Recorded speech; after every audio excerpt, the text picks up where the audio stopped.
విజయవాడ ఉత్సవ ఏర్పాట్లు ముగింపు దశకు చేరుకున్నాయి. మరి కాసేపట్లో మెగా ఈవెంట్ ప్రారంభం కానుంది.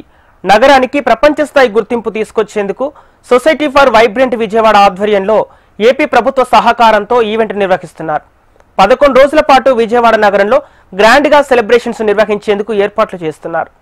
విజయవాడ గొల్లపూడి ఎక్స్పో గ్రౌండ్ నుంచి మా ప్రతినిధి శ్యామ్ కుమార్ మరింత సమాచారం అందిస్తారు.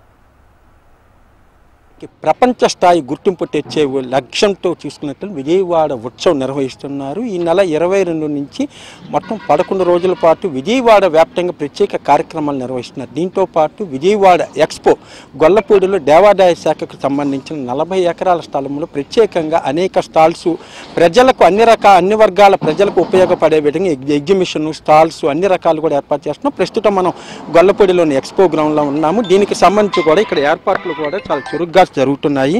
ఇక్కడ చూసుకోవచ్చు మొత్తం 11 రోజుల పాటు విజయవాడ నగరంలో గ్రాండ్గా ఈ సెలబ్రేషన్ నిర్వహించేందుకు కూడా నిర్వాహకులు అన్ని రకాల చర్యలు అయినాయి తీసుకున్నారు.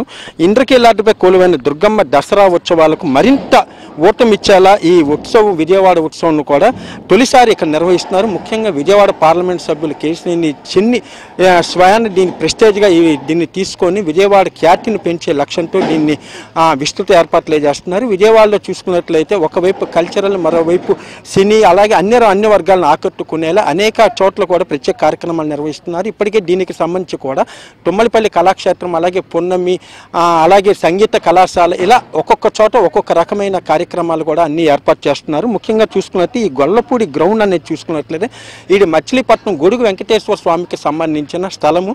ఇక్కడ చూసుకున్నట్లయితే ఈ స్థలానికి గతంలో విజయవాడలో public works department PW ground అనేది ఉండేది. అయితే అక్కడ అంబేద్కర్ విగ్రహం ఏర్పాటుతో దాదాపు 11 సంవత్సరాల నుంచి కూడా విజయవాడ ప్రజలకు వినోదం దూరమైందని చెప్పవచ్చు. గతంలో చూసుకుంటే ప్రతి వేసవి కాలంలో కూడా 2 నెలల పాటు ఎగ్జిబిషన్ అనేది ఏర్పాటు చేసేవాళ్ళు.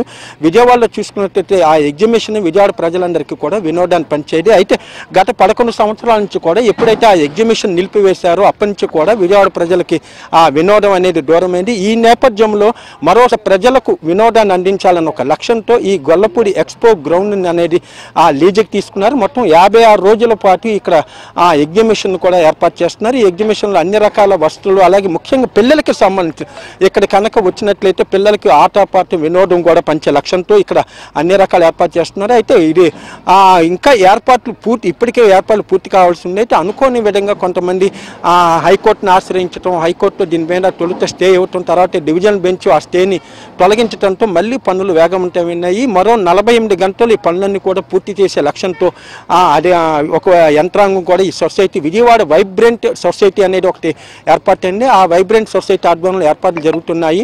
అయితే విజయవాడలో కూడా ఈ అకాల వర్షాలు కూడా కొంత పనులకి అనేది కొంత ఆటంకం కలిగిస్తున్నాయి. విజయవాడకు ఒక బ్రాండ్ తీసుకొచ్చే లక్ష్యంతో ఈ విజయవాడ ఉత్సవం అనేది నిర్వహిస్తున్నారు.